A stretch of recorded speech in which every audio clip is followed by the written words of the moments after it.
Good morning, Kilbourne. This is your WKHS news for Friday, September 25th, 2020. I'm Kendall Timms. And I'm Amaya Harris. All athletes are grateful to be able to play their sport right now, but due to COVID-19, there are new restrictions that all coaches and players must adhere to. Julia Haddon and Sadie Walker talked to teams about how they're playing through it. During these hard times, it is important to get outside and exercise. Kilbourne students tell us to follow sports guidelines while staying safe.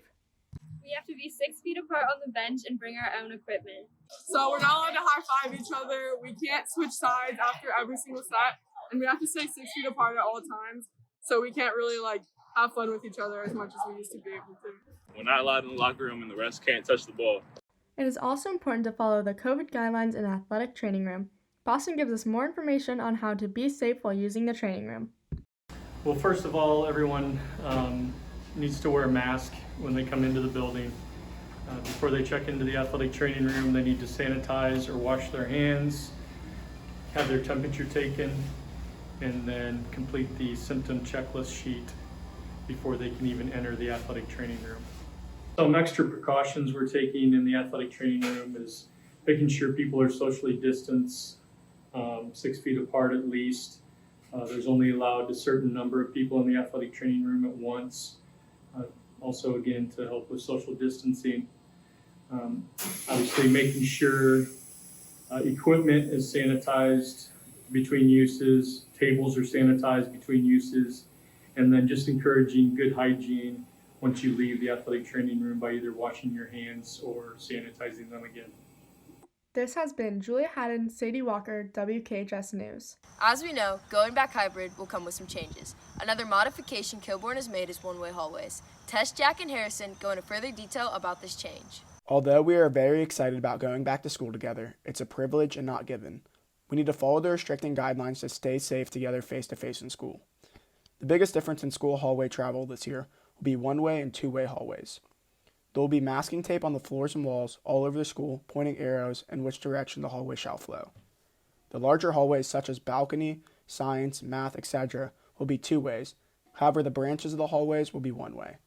For example, the science room side hallways will travel one way in and one way out, and the drop-in will travel in one direction.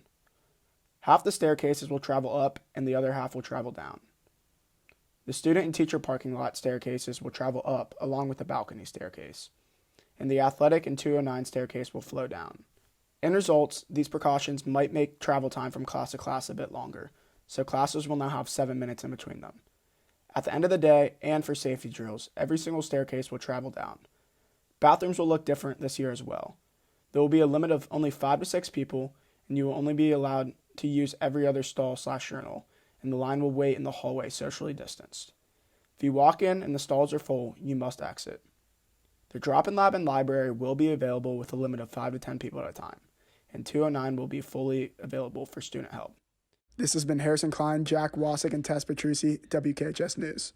We know that students are excited to come back to school, but due to COVID-19, there is going to be some changes. A big one being how our cafeteria will look during lunch. Emmy Smolin and Mara McGlone explain the differences. This year in hybrid, the cafeteria is going to look a little bit different. There's 145 seats spread out around the cafeteria, each 6 feet apart, so you can still be able to sit with your friends during lunch. Everybody picks a seat and has to stay in that seat for however long we're in hybrid. Everybody needs to wear a mask, and you can take it off when you're about to eat, and then put it right back on right after. How is everybody going to order their food? So the menu will be a little limited. You'll have two choices. There will be two different lines. We will have some a la carte stuff for purchase. They'll just start, they'll come in through this door, make your purchase, pick your entree, stop at the fruit and veggie, and then they'll just come here. If there is nothing a la carte, the kids are just going to walk through because we're not doing any entries right now, unless you're actually buying something extra, and then you'll put your number in and then we'll just ring that a la carte purchase up. A new addition this year is the fact that breakfast and lunch will be free through January. Mara, anyone's available to get lunch. As of August 31st, the USDA approved a waiver where all school-age children, which includes any student here at Worthington Kilbourne High School, can get a free breakfast and a free lunch every single day that we are in school. Not only is buying lunch different, but eating it will be different too. What are some other safety precautions? We have plenty of hand sanitizers. We installed about 8 new hand sanitizers in the commons. So if you look at one of the pillars, you'll be able to use the hand sanitizer off of any pillar. Both ends of the commons have them installed as well. Everybody's going to wear face masks until they get ready to eat. Once you're ready to eat, you can remove your face mask, and then after you're done, you put that back on in order to travel to another part of the building. One of the new upgrades this year is that all of Worthington schools are now nut-free zones, so we want to make sure that people don't bring in peanut butter and jelly or any kind of outside nuts that might contaminate our school, and so we would appreciate the cooperation on that. Even though lunch will be different, there are some benefits to these new changes. This has been Mara McGlone, Emmy Smallin, WKHS News. Over the past couple months, the Black Lives Matter movement has become such a profound topic across the nation. There are protests everywhere, and people are trying to get the justice they deserve. Yasmin Saeed and Rachel Bergen describe the importance of Black Lives Matter. The Black Lives Matter movement was created in 2013 by Alicia Garza, Patrice Cullors, and Opal Tometi. It was in response to the acquittal of Trayvon Martin's murder. In 2014, Michael Brown was shot and killed by police officer Darren Wilson, which brought more attention to the BLM movement. In the summer of 2020, George Floyd was killed by Officer Derek Chauvin. George Floyd's death got people to open their eyes to all the police brutality happening to people of color.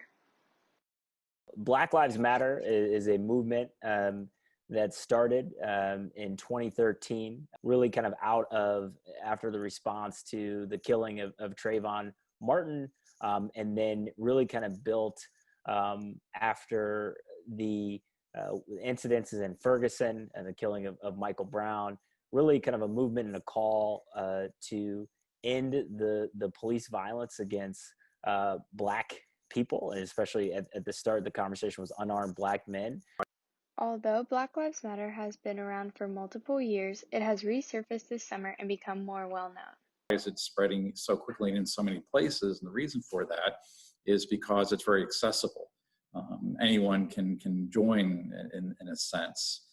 Part of the reason why it's popular also is because of its use of social media. Since the Black Lives Matter movement has become more popularized, there are certain goals that they want to achieve.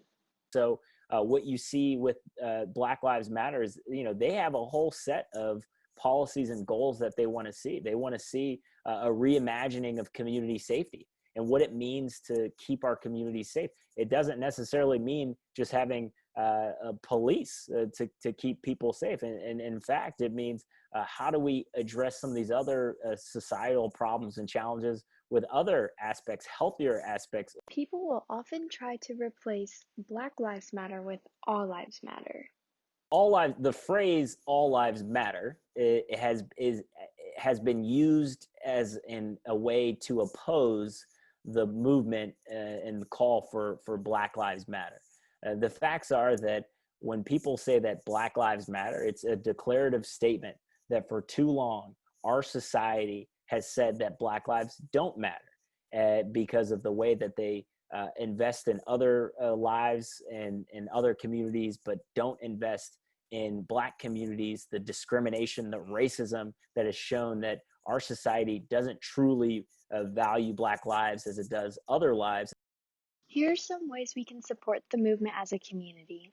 One is being a good listener, because for many folks, the stories and the accounts coming out Black Lives Matter, folks who are affiliated with the movement, part of the reason that they're involved in Black Lives Matter is they feel their voices aren't being heard, and so they want a fair hearing. And then the other point I'd make is just be empathetic, and I think that's just true in general. But again, I think we are living in a society and culture in which we tend to assume the worst in people. And folks who are involved in Black Lives Matter, I think for many folks, they just see it as an opportunity to, again, express their frustration. This has been Yasmin Saeed and Rachel Bergen, WKHS News. Hi Kilborn, I'm Amber Genheimer. New to Kilborn this year, we have a sports segment. Along with that, we'll be following sports records, games, and there will be bell reports for every game that I attend to. Along with new things that come to the news for this year, we have WKHS Athlete of the Week. This week, it's Caden Doherty.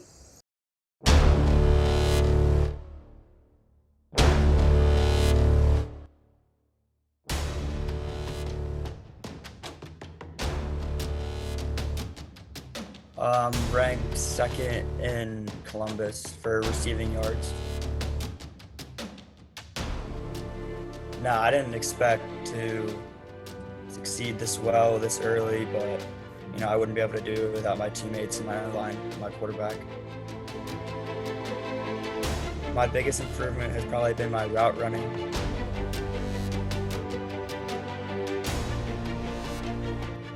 I still don't know if I want to play at the next level yet. I'm still deciding on that, but I've been talking to a few college coaches, and I just got to keep improving each week, and we'll see where I go. See you later, Kilbourne. This has been your WKHS News. Tonight football is home at 7 as they take on Franklin Heights.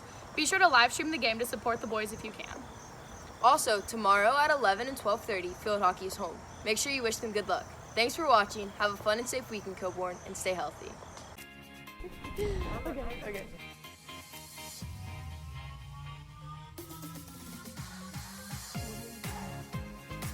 I'm gonna toss it and hope it rolls. Go for it. Ah!